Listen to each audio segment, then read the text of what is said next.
बिस्मिल्लाहिर्रहमानिर्रहीम। अस्सलाम वालेकुम फ्रेंड्स, आप देख रहे हैं TS knowledge TV YouTube channel और मैं हूं आपका होस्ट तारिक सुल्तान। फ्रेंड्स, इस वक्त आपको पाकिस्तान के सबसे बड़े टर्की बर्ड्स फार्म पे आपको विजिट करवा रहे हैं। आज की इस वीडियो में हम लोग आपको टर्की की जो फार्मिंग है इसके बारे में बताएंगे। यहाँ के जो फार्म ऑनर है वो हमारे साथ मौजूद है। इस फार्म पे डिफरेंट जो बर्ड्स हैं जिसमें पीकॉक्स हैं, टर्की है, फिजेंट्स हैं, तितर है, फैंसी मुर्गियाँ हैं।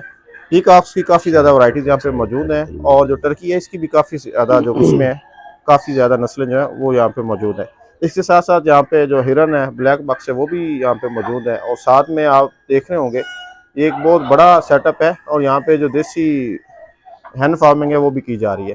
तो आइए मिलवाते हैं यहाँ के जो ऑनर है उनसे आपको, और यहाँ का जो मुकम्मल बायोडाटा है वो आपके साथ शेयर करते हैं। वीडियो के इस पार्ट में हम लोग जो है टर्की की फार्मिंग पर बात करेंगे और उसके बाद जो अगला पार्ट होगा उसमें हम पीकॉक्स फार्मिंग और दीगर जो फिजेंट्स वगैरह है उस पर बात होगी। जी अस्सलाम वालेकुम सर। वालेकुम अस्सलाम वरहमतुल्लाहि वबरकातुहू। जनाब तारिक साहब, सुनाइए, आपका क्या हाल है? अल्हम्दुलिल्लाह, अल्लाह का शुक्र सर। आप सबसे पहले तो मैं आपका मशकूर हूँ कि आप हमारे प्लेटफॉर्म पे आए जी जी और हमें एक मरतबा फिर TS नॉलेज प्लेटफॉर्म से अपने शायकीन से मिलाने का सबब बने।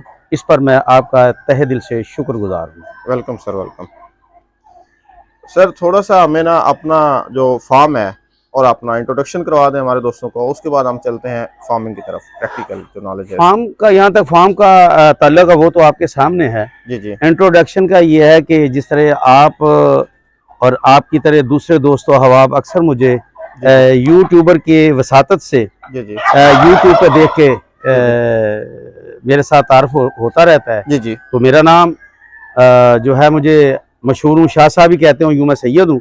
इस लिहाज से मेरा नाम लोग रफाकत अली शाह, लेकिन ज़्यादा मुझे शाह साहब कहते हैं। जी माशाल्लाह। सर, अभी वीडियो के इस पार्ट में हम आपसे पूछेंगे ये टर्की फार्मिंग के बारे में। आपके पास टर्की की कितनी वैरायटियाँ हैं टोटल? देखें भाई, बात पता क्या है, जी जी। एक होती है वैरायटी। जी जी। तो आमतौर पे जो कलर होते हैं ना, लोग उसको वैरायटी कह जाते हैं। जी जी। वैरायटी के एतबार से तो ये होता है ना कि इसकी कोई नई नस्ल हो। जी जी। नस्ल तो ये एक ही है। अच्छा, इसमें जो कलर है मुख्तलिफ है। अच्छा अच्छा, मतलब इसकी नस्ल एक एक, कलर इसके रंग मुख्तलिफ है। ठीक है ना, जैसे पीकॉक है, जी जी, वो होता तो मोर ही है ना, जी जी, लेकिन उसकी मुख्तलिफ नस्लें होती हैं। इसी तरह ये टर्की है। जी जी। तो इसके कलर जो मुख्तलिफ हैं, जी जी, नस्ल जो है ये एक ही है। एक ही है। तो अगर रंग के एतबार से वैरायटी कहें जी जी, तो मेरे पास ये रेड है, पाइड है, जेट ब्लैक है। तो ये जो रनिंग एट में है वो वाइट है। जी, वाइट है। वाइट है माशाल्लाह। तो सर, ये अपना पेरू की जो टर्की की ब्रीडिंग फार्म का पाकिस्तान का सबसे बड़ा फार्म है। तो यहाँ पे तकरीबन आपके पास सालाना कितने बर्ड्स होते हैं जो आप इनकी हैचिंग करवाते हैं, ब्रीडिंग करवाते हैं? देखिए भाईजान, हैचिंग जो है ना, ये तो हजारों में हो जाती है। जी जी जी। ठीक है ना। तो कभी इस तरह करेक्ट गिनने का अंदाजा नहीं हुआ। जी जी। मेरा ख्याल है 2-2.5 हज़ार बच्चा तो तकरीबन हो जाता है अंदाजे के मुताबिक। इससे कमोबेश भी हो सकता है। माशाल्लाह माशाल्लाह, जबरदस्त। तो ब्रीडर पेयर आपके पास तकरीबन कितने हैं? ये ब्रीडर पेयर भी जो अप डाउन होते रहते हैं। जी जी। साल के एंड पे हम सेल कर देते हैं, अगले साल हम फिर नए तैयार कर लेते हैं। अच्छा अच्छा, ठीक है ना। तो तकरीबन 100-150 ब्रीडर पेयर हो तो मेरा ख्याल है काफ़ी होता है। काफ़ी होता है माशाल्लाह। तो सर, इसकी थोड़ी सी ना हमें हैबिट्स के बारे में बताएंगे। ये कितने एज में ये जो पेरू है ये बच्चा तैयार हो जाता है, कितने ये अंडे देता है, इसका डाइट प्लान क्या है, मुर्गी को और इसको आप किस तरह कंपेयर करते हैं? मुर्गी के साथ को मैं इस तरह कंपेयर करूंगा कि यूं समझिए ये पोल्ट्री की दूसरी किस्म है। जी जी। जो बंदा पोल्ट्री कर सकता है उसके लिए ये पेरू जो टर्की फार्मिंग करना कोई मुश्किल नहीं, क्योंकि जो बंदा पोल्ट्री को समझता है उसके लिए बहुत ही आसान है। जी जी। क्योंकि बल्कि मैं यूं कहूंगा उससे भी आसान है, क्योंकि पोल्ट्री के अंदर जो डिजीजेज होती है ना, जी जी, वो बहुत ज्यादा मकदार में होती हैं और उनके अंदर इम्यून सिस्टम बहुत कम होता है मुर्गी के अंदर। जी जी जी। जबकि उसके मुकाबले में इसमें इसका जो इम्यून सिस्टम वो बहुत स्ट्रांग होता है। जी जी। इसलिए मैं तो ये कहूंगा कि पोल्ट्री की निस्बत जी जी, ये 90% नहीं बल्कि 99% ये बेहतर है। अच्छा माशाल्लाह, मतलब ये इसको बीमारियां वगैरह कम लगती हैं? बीमारियां इसको बहुत कम लगती हैं।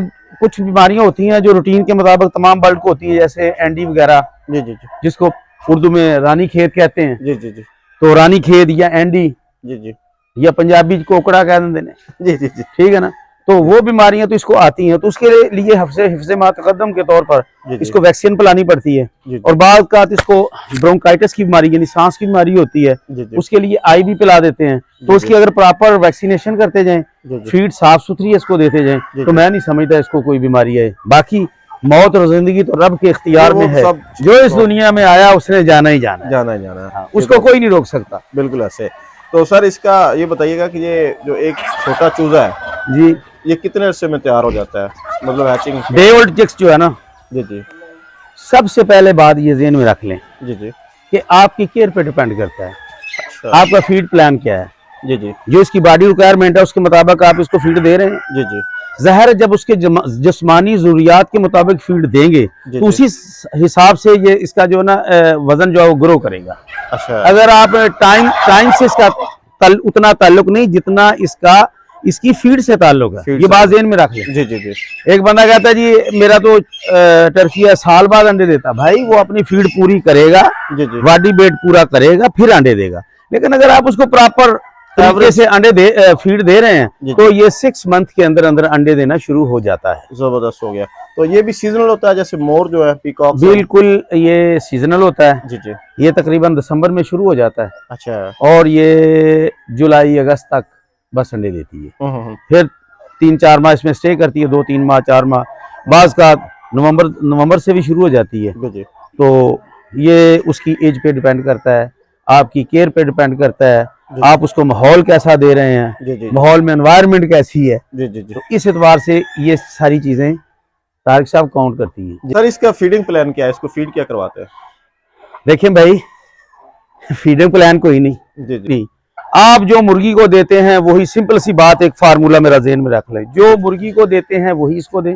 जी जी, इसको एक्स्ट्रा चारा देना होता है, सब्जा देना होता है, जी जी जी, थोड़ा सा लूसन दे दें, जी जी, बरसीम दे दें, या इसी तरह की कुछ सब्जा पालक दे दें। जी जी, तो ये भी इसकी ये तकरीबन 50% ये इस पे गुजारा कर लेता है। जी जी, जबकि जो मुर्गी होती है ना, जी जी, गो वो सब्जा को पसंद करती है, जी जी, लेकिन उसको प्रॉपर फीड देना पड़ती है। जी जी, उसकी वजह क्या है, इसका मैदा बड़ा होता है, जिस्म बड़ा होता है, जी जी, इसका बॉडी स्ट्रक्चर बड़ा होता है, जी जी, तो इसने अपना पेट भी भरना होता है। साथ वो इसको जब हम वो सब्जा देंगे ना, चारा देंगे, जी जी, तो आपकी फीड का जो खर्चा है वो रिड्यूस हो जाएगा तारिक साहब। जी जी, जबरदस्त हो गया।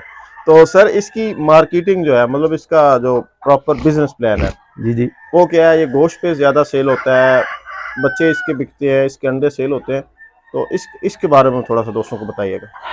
इसके बाद ये है जो बड़े होटल है ना, जी जी जी, उन होटलों में ये एज ए मीट जो है ना जी जी, इस्तेमाल होता है। जी। यहाँ फॉरनर आते हैं ना, जी। पाकिस्तान में चूंकि इसका ट्रेंड नहीं है, जी जी, पाकिस्तान में तो सिर्फ ब्रायलर का ट्रेंड है जी जी, कि बस ब्रायलर चलता है या मुर्गी चलती है इकट्ठा, या ये वो चलते हैं।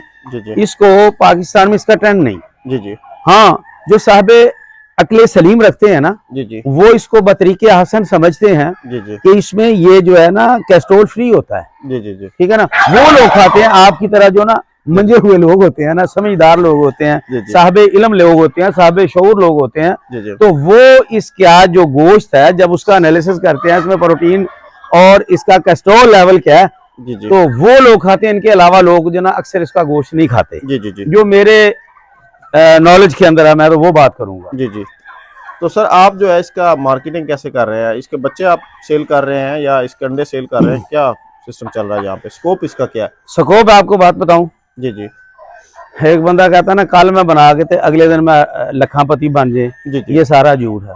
जी जी, किसी काम को भी ना, किसी काम करने के लिए टाइम की जरूरत होती है, बिल्कुल ऐसे। उसको एक टाइम देना पड़ता है, जी जी, ठीक है ना। हमने इस पे टाइम दिया है, जी जी, जब टाइम देते हैं तो फिर मार्केट ऑटोमेटिक बन जाती है। ये एक बिजनेस का असूल है। जी जी, ये ऐसे नहीं कि मेरे से 10 बच्चे ले जो आप 10 करोड़ कमा लेंगे, ये समझो झूठ बोल रहा है। 10 लाख कमा लोगे, ये झूठ बोल रहा है। जी जी, भाई अगर आप एक प्रॉपर तरीके से और एक मुस्तकिल मिजाजी से जी जी, ये काम करेंगे तो मेरा ख्याल है लैसल इंसान इल्ला मासा, अल्लाह ताला किसी की स्ट्रगल को रायगा नहीं करता, बिल्कुल ऐसे, जाया नहीं होने देता। बिल्कुल ऐसे। तो जो लोग कहते हैं ना मैं कोशिश भी ना करूं और रातों रात में लखोपति बन जाऊं, ऐसा नहीं होगा। जी जी, और ये मेरा कुलिया ज़हन में रख लें, जी जी, कोई भी बिजनेस जी जी, दुनिया के अंदर बुरा नहीं होता तारक साहब। ऐसे ही। बिजनेस एक टाइम मांगता है, एक वक्त मांगता है। जी जी उस बिजनेस की एक रिक्वायरमेंट है। अगर आप उस रिक्वायरमेंट को पूरा कर लेते हैं जी जी तो वो बेहतरीन काम है। तो इस एतबार से मैं ये कहूंगा, क्योंकि मैंने इसको टाइम दिया, जी जी इस पे वर्क किया। जी जी आम लोगों की तरह मैं भी पहले बड़ा डिसार्ड था, मैंने भी बड़े पैसे पहले नुकसान किए, जी जी लेकिन अल्हम्दुलिल्लाह जी अल्लाह ताला ने इसमें मुझे कामयाबी अता फरमाई है जी और अल्लाह करीम इसमें मुझे रिज़्क़ वाफर अता फरमा रहा है। माशाल्लाह माशाल्लाह, अल्लाह पाक आपको रिज़्क़ में और बरकत अता फरमाए। तो सर इसका रेट क्या चल रहा है बच्चे का, जो आपके पास अभी फार्म से आप बच्चा बेच रहे हैं? देखें इस वक्त 700-800 रुपए का चिक सेल हो रहा है, एक हफ्ते का 10 जी दिन जी। का। और बड़ा जो पेयर है?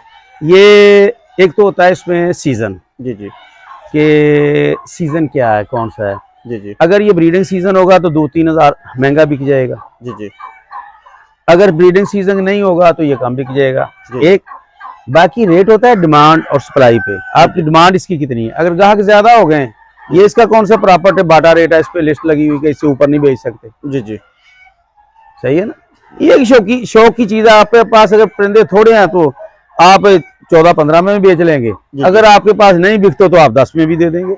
बस मतलब ये कि 10 से 15 के दरमियान 10 से 15 हजार रुपए तक बिक जाता है। बिक जाता है माशाल्लाह।